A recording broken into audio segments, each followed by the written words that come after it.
sound is coming through. Let me know if you see any kind of technical complications, please. In fact, let me know that you can see me and hear me, and that'd be fantastic. Thanks for being here and liking. So the first thing I was going to step this off with is 1841, a gentleman named, well, he wasn't a gentleman, he was a guy who wanted to see the frontier, and so he arranged with some fur trappers, some mountain men, to go out with them, and he wrote all about it. And in regards to preserving meat, this is what he said. Thanks, Chuck. It is astonishing how long a time fresh meat may be kept without injury upon the grand prairies in dry weather, when it receives the free access of air. Some of that killed on our first arrival among buffalo was yet hanging to the wagons. So it had been, I think, a month that they'd had it on the wagons. As sweet and sound as ever, actually even sweeter. I have known it to be preserved in this way for 10 to 12 days in the heart of summer. Meat packed in snow while in a frozen state may be retained fresh for months without injury. I have known an instant of its being thus kept from January till June. The air is so pure and dry, it requires but little effort to preserve meat for any requisite length of time, almost at any season of the year. So that was 1841. They had a real big thing about air back then.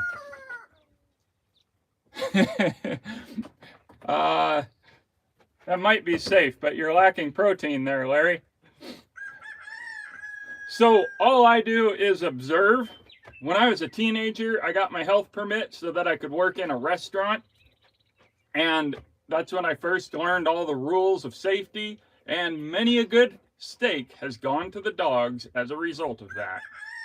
And as I would wake up the next day and realize I left my steak out, and I'd look at it and think, it just doesn't seem bad. But I knew the rules, that if it was out for, over 4 hours, it's been a while now. If it's been out on the counter for over 4 hours, then you have to throw it away. I mean, sure, that's fine if you're going to be selling it. I mean, I don't think it's fine, but I understand the logic that you want to keep everybody safe. But for personal use, when you can tell it's not good, I mean, it's not bad. Also, if you Google this subject, you'll be really surprised at the results. So this really took advance for me a year ago when I had a carcass laying out for my dogs. And I added this in one of my videos from last year, a camping video. And I started getting envious of the dogs getting to eat this really good meat that didn't even look bad. And so I tried it, and I didn't get sick, and it tasted amazing. And that's what I've done. I've had things out, and I've just observed, and then I've experimented. Well, I happen to have a pretty good gut, too. I rarely get sick, and if I do, it's quick. But I haven't been sick from this stuff at all. So that's what I do. I leave it out, and I observe, and then I go from there. So it's not like I just experiment. If you want to see that kind of stuff, there's a guy on YouTube who literally eats rotting meat without cooking it. And it's insane. But he does it, and he doesn't get sick. And I'm not going there. I cook the heck out of my meat. That's one of my safety precautions. And I like it really well done. Sorry, folks, for all you guys that like raw meat, or rare meat, you call it. So, in my observations, I move forward. So I've learned that in the cold weather, yeah, it's pretty easy. Like he said, you can keep it for a long time when it's frozen. But as temperatures get warm, that's when it's challenging. And whenever I get an animal, inevitably the temperature spikes up and I've lost meat that way, or I'm in a stressful urgency to get it taken care of. last year I lost some meat that way. The night I got it it had been chilly, and then the next day it spiked up into the 70s, and there was a ton of flies, and I wasn't prepared. And so this time it didn't spike up too warm. It's only been getting up to 60. And some friends on Facebook, when I posted about it, a lot of people worry about me. And some people send me things to suggestions. And a couple of guys said it wouldn't work. And they're friends of mine, and I appreciate that kind of feedback. Because what I did, it helped me take it really seriously. If you've noticed, I'm kind of an optimist, and I take everything easy. Sometimes I shouldn't. And so by them giving me that stern warning, it did help me to decide, I should be really careful. And so I was more careful. I was observing it really closely to make sure that I didn't lose this meat. This is a ram that I butchered. And so by then being more intent on my observations, it led to this video where I started recognizing a lot of stuff. And I'm going to share that with you now. So this I hung up last Monday, and today's Sunday morning for those watching this in the future. So this has been, 6 or 7 days?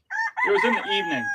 It was ideal butchering it in the evening because it gets down to 30 degrees still, and so it was nice and cold. And then all I do, because in that book that I read, I'll get to that, Larry, Flies and Germs. In that book, he said the free flow of air, and that's important. What it does is it creates this hard, it feels like jerky on the exterior, and I'll cut off a piece and show you. And so the only thing that I do is I block this meat from the sun when it's up and warm. Right now it's cloudy, so I don't need it, and then the free flow of air is more important. I only block it on one side so that there's still air going. And now I'll jump to this one since Larry mentioned flies. There have been 0 flies on this meat. There is flies out, and I left the guts when I butchered this animal up by my horse trailer, and there were lots of flies on the guts and not here. So my theory at this point, this is just from recent observation, is that for one, getting that casing around this makes this less desirable to flies. They tend to go towards stuff that's juicy and gross. I've got some liver that's a few months old in my truck, and that's full of flies and maggots. And that's over there, but yet right here, there's nothing. And you can know, I learned last year when I lost that meat, how to recognize flies. So this is fly eggs. It's just disgusting. Yes, I do get grossed out, believe it or not. And here, this is a muskrat skin that's been sitting in my horse trailer where I hung the sheep carcass when I butchered it. And so this has fly eggs, so I won't be eating this. Haha, I wasn't going to eat it anyway, don't worry. If I was in a desperate situation, I'd probably wash that off with vinegar and eat it, because when you cook, all that stuff dies anyway, but it just grosses me out and I'm not in a desperate situation. But that's an example. So you can look and see if there's fly eggs on here, and that's gross. And now as far as the bacteria that grow, when I Googled this and looked into it, bacteria always grows. What a refrigerator does is it slows it down. And so that's why meat still goes bad in the fridge if you leave it in there. And it doesn't go bad if you don't, because then you get this drying on the exterior that preserves it. Now, I haven't tried in warmer temperatures. All of this is still in the process. And so bacteria grows everywhere. To think that your refrigerator is safe, it's not. What it is it's growing bacteria slower so that you can keep it in there for a month or whatever the time frame is, and then throw it out when it hits that expiration date so that you can buy more and that you can keep funding the animal industry, which I'm against. this lasts longer, and I've got more examples to show you. So I also butchered a beaver about, I think it was before the sheep. And a beaver is kind of like a chicken, where you get the leg and most of the meat off of it, kind of like a leg and thigh. So this is the hind leg with the meat.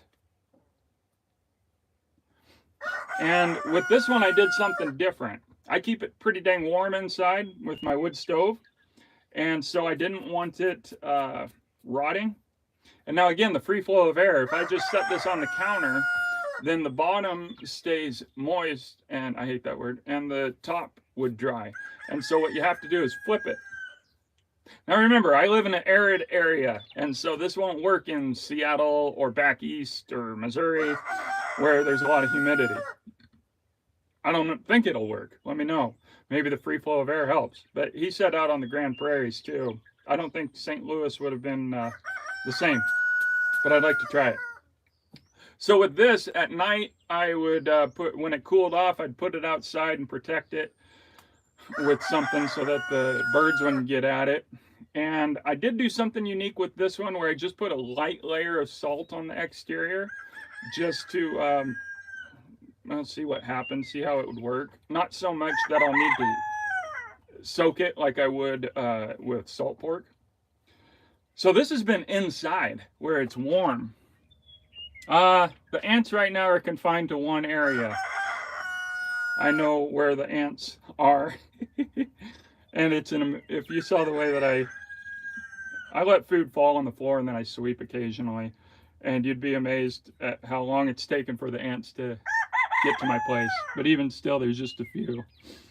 So again, guys, if you got any questions, launch them. And questions about anything. This is a live video. It's just, the theme is my observations of dried meat, but it's not restricted to that.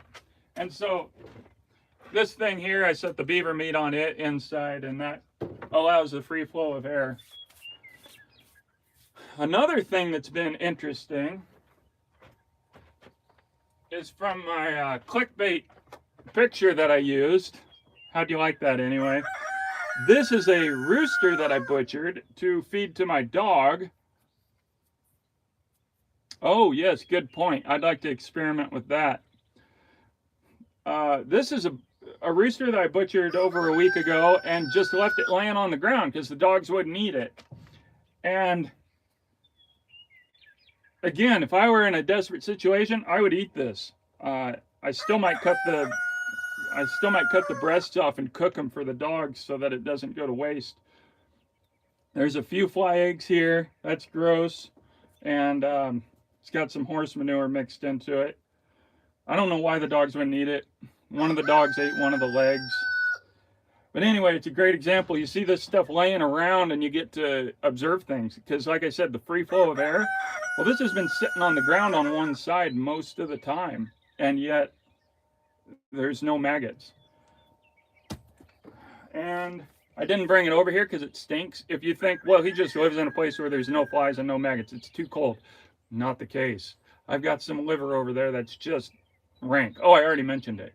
It's disgusting, and it's got maggots on it. I'm going to use it to create a feeder for the chickens where the maggots fall down for them. And I don't know. It's just what I'm observing. That was covered. That was in a plastic bag because I intended to throw it away. And so it didn't have the free flow of air. So this is the kind of stuff. Now, why am I wanting to share this with you? I'm not trying to get everybody to do this. I think, you know, if SHTF ever happens and we're in a situation, or if the grid goes down and suddenly we don't have refrigerators, well, maybe then you'll think back to this and it'll help in an emergency situation. I personally am anti-society. I don't like refrigerators. I don't like the whole industry destroying our earth that I love. I want it all to look like this, except for where people live.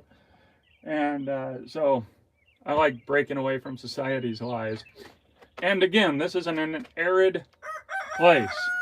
Hey, okay, Bushcraft, welcome. Thanks for being here. This isn't an arid place.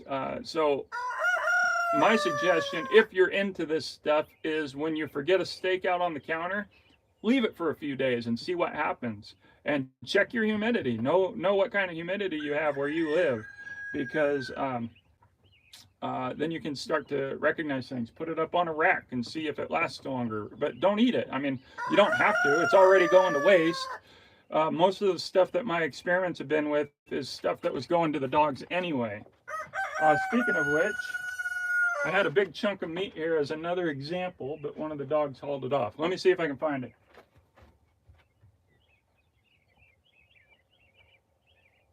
Okay, well, it's an example about like that chicken. Big chunk of meat that I left out for the chickens to eat off of, and they ate off of it a little bit. And again, one side was on the ground, and it's only been there for a couple days, but it's been right out in the heat, in the sun, and it's fine. I mean, again, if this were a desperate situation, I would have no problem rinsing the dirt off of that and eating it. In a desperate situation, and I heat my food for a long time. Most of those bacteria, like I said, they're already growing on the food in the fridge, and so they're susceptible to heat. That's why with beef, what is it, 165 degrees? The interior is supposed to reach that to be safe. And that's because almost all bacteria that grow on meat are susceptible to dying from heat. I said almost all. And with people, if you've got information on this, I love it in the comments.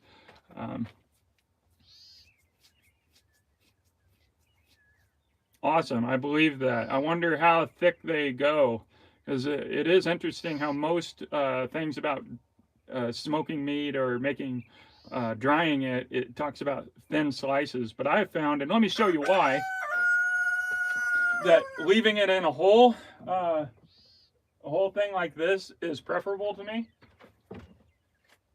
Here's one that I've been eating off of. Let's see. I'm going to bring this closer. Well, baling twine is cheap and plentiful, so I don't mind cutting it. Usually I don't like cutting a rope. So I've been cutting off of this, and this is where I first cut, and it's got a nice hard interior. You can't really tell it from the video, I'm sure, but this is like jerky. It feels like jerky. This is where I cut off of yesterday, and it already has a thick layering.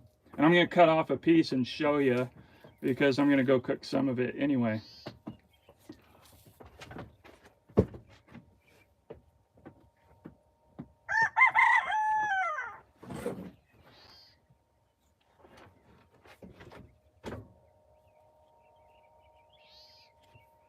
So ideally, I would cut this at night so that it has the night to create that casing. But I've been doing this enough. I'm not too worried about it. I could throw some salt on the open wound.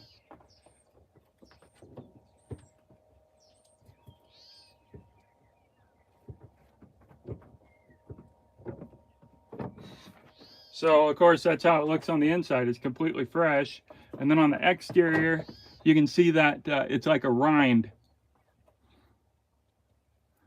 Where so that that creates a protective layer, and that way I've got a lot of dried meat, and I've dried a lot of meat, and it doesn't taste as good even when you rehydrate it. It's just not the same, obviously, fresh meat. And so ideally also you'd cut this layer off, and if you feed it to the dogs or boil it for 24 hours. If it's not too thick, I just eat it, because it tastes like jerky anyway. I also believe this adds flavor. It's like dry aging, except there's no mold, and dry aging increases flavor. They say, I think it's 3 or 4 weeks that it's best. And let's see. So that's my examples and my thoughts. I'll probably think of more later. If there's any questions, let me know. On my last video from yesterday, by the way, I had a quote, an obscure quote, and from a TV show. So if anybody picks up on that, I should have mentioned it. Then you get the prize of yay, thumbs up. Biltong, yeah, dipping it in vinegar. I think that would be kind of like the salt that I put on that one. I'm going to experiment with that kind of stuff too, especially as it gets warmer. I'd like to experiment with making a brine. The reason I don't want to use salt, I've used salt where I put pork in it and just tons of salt. It gets saturated, and then you've got to rinse it a couple of times to get that salt out of it. And if you don't, it's just disgusting. It's hard to eat. What you doing?